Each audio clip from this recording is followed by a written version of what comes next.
in the Discord, there's a channel dedicated to podcast topics where I put a poll asking, "Hey, which one would you guys want me to do?" Um, and there's the first option is, do I think console exclusives should be a thing? Is superhero movie fatigue starting to set in? And what's happening to physical media? And I gotta say, last place was the third option, physical media.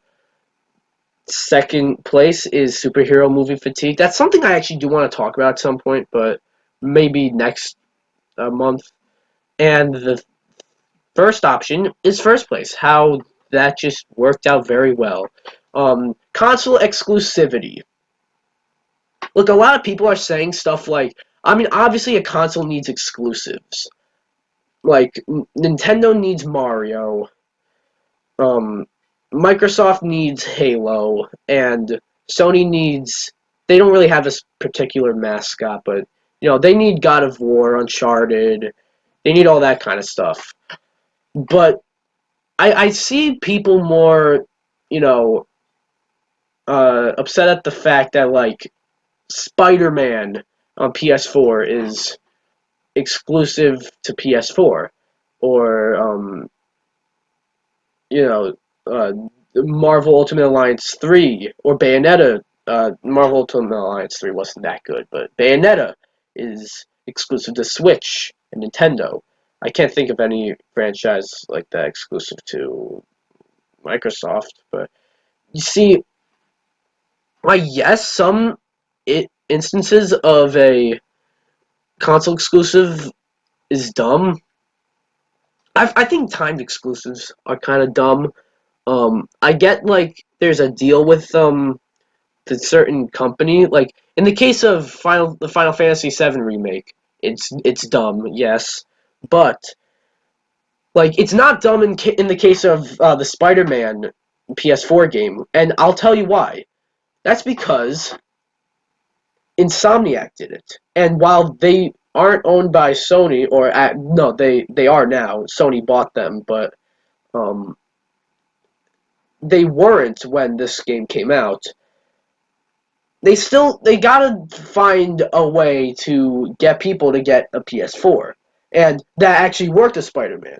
Sure, they got like Uncharted and Horizon Zero Dawn and God of War, Persona 5, which that's another thing many people are.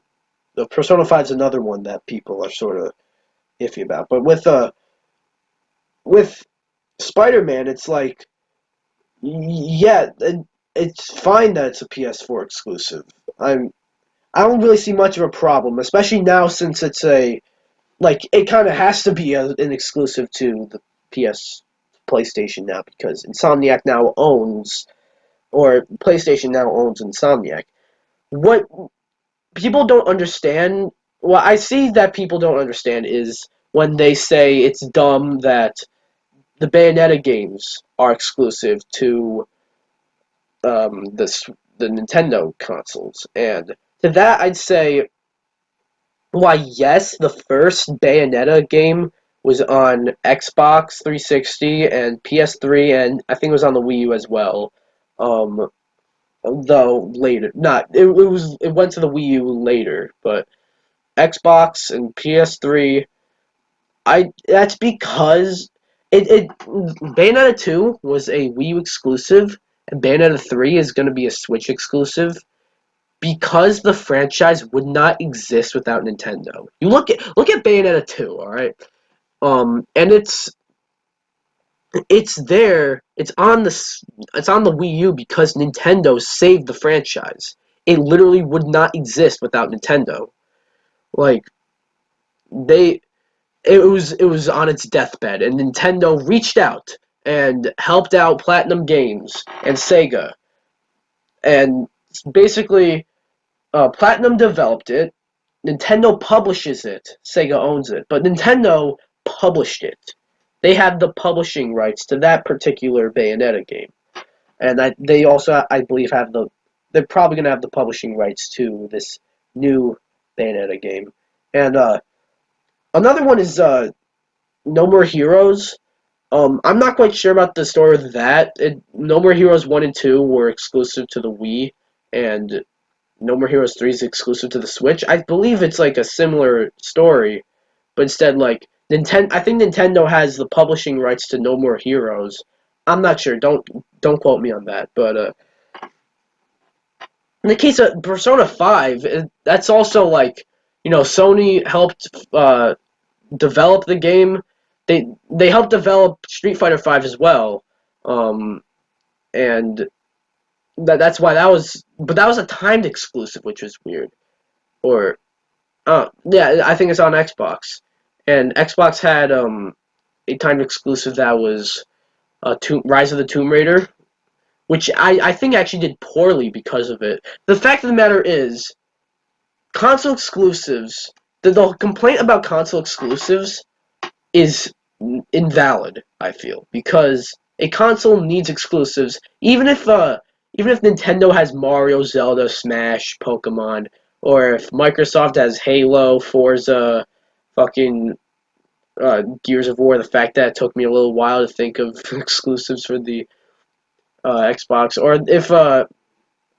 if Sony's got God of War, The Last of Us, Uncharted, or new IPs like Horizon Zero Dawn, even if they have that, they still need other IPs that to make exclusive to their consoles, because you get in a way it's a bit of a business practice, but you get like Sony and um, Marvel, with going back to Spider-Man, they make a deal, uh, and Insomniac's in there, but they make a deal to have Spider-Man exclusive to the PS4. So therefore, people that want to play that Spider-Man game and like Spider-Man and like are big comic book fans, and they don't have a PS4, they're gonna want to get the PS4 for Spider-Man. You know, it's a bit of a business practice, but it's not. It's one I can definitely get behind. But what do you guys think? That's just my opinion. Um, I think the console exclusives help consoles and help the industry, and they're kind of important to consoles. That's why it doesn't look so good for the Series X. But let me know in the comments below if you guys agree with me.